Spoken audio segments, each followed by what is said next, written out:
रात का सन्नाटा चारों ओर फैला हुआ था। ट्रक हाईवे पूरा सुनसान था। चारों ओर ठंड से हाड़ कपा देने वाली ठंड चल रही थी। हाईवे के चारों ओर घना जंगल था। उसी हाईवे पर एक मर्सिडीज दौड़ रही थी।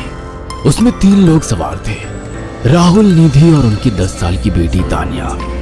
राहुल अपने दोस्त सैफ के घर ईद की पार्टी में शामिल होने के लिए गया था और पार्टी करके घर लौट रहा था। निधि ने मुस्कुराकर ड्राइव करते हुए राहुल से कहा, कुछ भी कहो राहुल, आज तो ईद की पार्टी में मजा आ गया। हाँ, मेरा दोस्त बहुत ही बिंदास और हंसी मजाक करने वाला व्यक्ति है। मैंने देखा उसके घर पर शहर की एक से एक बड़ी हस्ती थी, मगर फिर भी वो उन सबको इग्नोर करके हमें इम्पोर्टेंस दे रहा था। हाँ, देगा क्यों नहीं, आखिर मेरा दोस्त जो है। सच में राहुल, अमेरिका से इंडिया लौटकर बहुत अच्छा फील हो रहा है। वैसे तुम्हारा दोस्त सचिन अभी तक नहीं आया अमेरिका से? निधि की बात सुनकर राहुल चौंक कर बोला, ओह शिट यार, उसका फोन आया था कि वो इंडिया आ रहा है। उसने बोला था कि मुझे एयरपोर्ट पर पिक कर ले। निधि बहुत नाराज होगा वो। कोई बात नहीं, उससे बोल देना कि तुम्हें बिल्कुल याद नहीं रहा, और फिर तुम्हें सैफ की इनवाइट की हुई ईद पार्टी में भी तो शामिल होना था। निधि ने इतना बोला ही था कि उसकी बेटी तानिया ने अपनी माँ की ओर देखकर कहा, मुझे भूख लगी है माँ, और प्यास भी।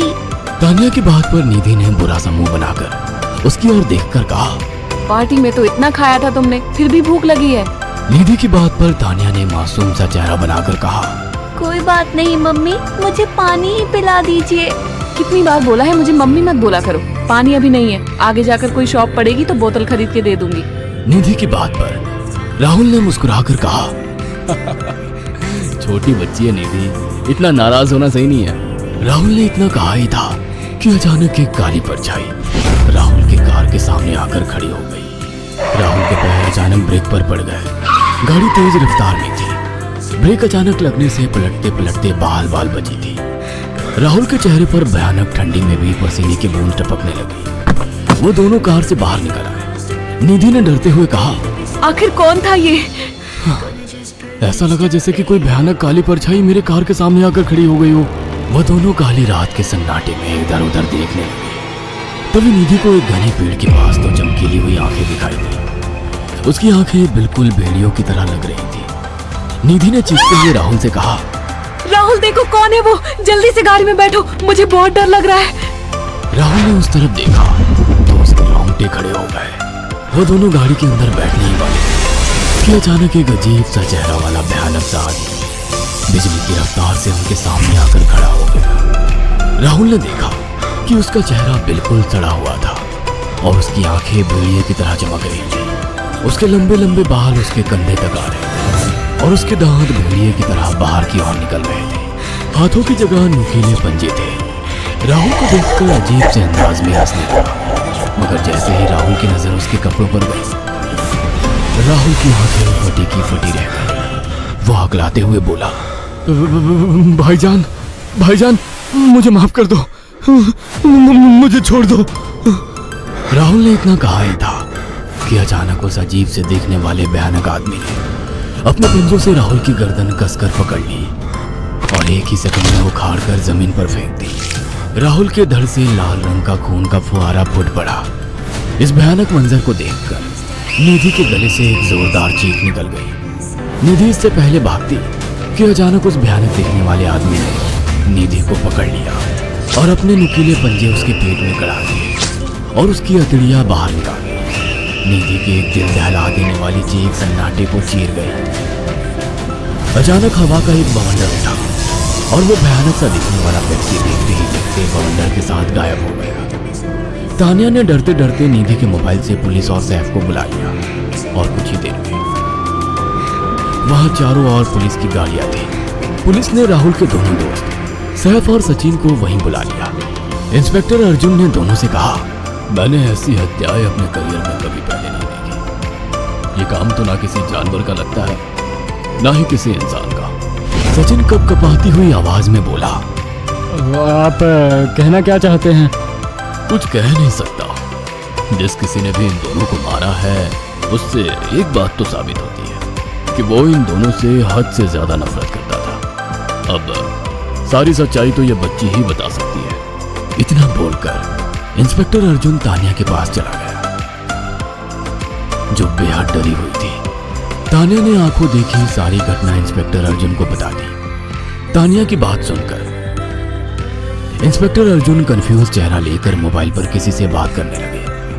सचिन इंस्पेक्टर के पास आ गया और सैफ भी डरता हुआ इंस्पेक्टर अर्जुन के पास आकर बोला, क्या हुआ इंस्पेक्टर? तानिया ने क्या बताया? उसने जो बताया वो काबिल यकीन नहीं है। उसकी बात पर किसी भी तरह से यकीन नहीं किया जा सकता। फिर भी कुछ तो बताया इंस्पेक्टर। हाँ, उस बच्ची के मुताबिक एक भूत ने निधि और राहुल को बड़ी बेदर्दी से मारा है। इंस्पेक्टर की बात सुनकर दोनों बुरी तरह से चौंक गए। क्या मतलब है इस बात का? बच्ची बेहद डरी हुई है। हम आगे की तफ्तीश जारी रखेंगे। निधि और राहुल तो चले गए, अब तानिया को मैं रख लूंगा। नहीं, राहुल मेरा अच्छा दोस्त था। तानिया अब मेरे साथ रहेगी। देखिए, बच्ची के माँ बाप अब इस दुनिया में नहीं है और आप दोनों भी शादीशुदा हैं। मुझे नहीं लगता कि आप दोनों बच्ची की सही से देखभाल कर सकते हैं। मेरी कोई औलाद नहीं है। मैंने अपनी पत्नी को फ़ोन कर दिया, वो भी IPS ऑफिसर है। ये बच्ची आज से मेरे साथ है। उसका मासूम चेहरा मेरे दिल में उतर गया है। अब तुम दोनों जा सकते हो। पूछताछ के लिए मैं जब भी तुम्हें बुलाऊं तुम दोनों आ जाना। इंस्पेक्टर ने ये बात बोली ही थी कि अचानक वहाँ पर मौसम बदल गया। चारों ओर काली घटाएं छा गई और एक भयानक बवंडर उठा और देखते ही देखते सब पुलिस वालों के सामने वो भयानक चेहरे वाला आकार सबके सामने खड़ा हो गया। उसको देखकर सबके रोंगटे खड़े हो गए। देखते ही देखते उसने अपने भयानक पंजे सैफ की आंखों में डालकर उसकी आंखें निकाल ली। सैफ ने चीखते हुए वहीं दम तोड़ दिया। उस भयानक आदमी को देखकर सचिन उसके पैरों पर गिर गया। तुम तो भाईजान से कपड़े पहने हो। मैं समझ गया, तुम भाईजान हो। मुझे माफ कर दो भाईजान, मुझे यहाँ से जाने दो। मैंने कुछ नहीं किया था। वो भयानक चेहरे वाला गुर्राते हुए बोला, बता इन सबको कि ये सब इतनी भयानक मौत क्यों मरे। सचिन दौड़ता हुआ इंस्पेक्टर अर्जुन के पास गया और बोला, मैं जानता हूँ इसने इन तीनों को क्यों मारा। इसका नाम भाईजान था। जब ये जिंदा था ये किसी का भाई किसी की जान था। बहुत साल पहले ये हम सबका बहुत अच्छा गहरा दोस्त और बिजनेस पार्टनर था। ये सबकी बहुत मदद किया करता था। इसकी प्यारी सी बेटी थी तानिया, जो इस वक्त कार के अंदर बैठी हुई है। ये इसी की बेटी है।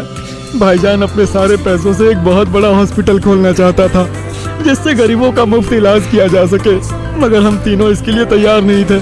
हमारी नीयत उसकी दौलत पर खराब थी और एक दिन हम सब धोखे से ईद के दिन भाईजान को यहाँ ले आए और इसे मारकर फेंक दिया।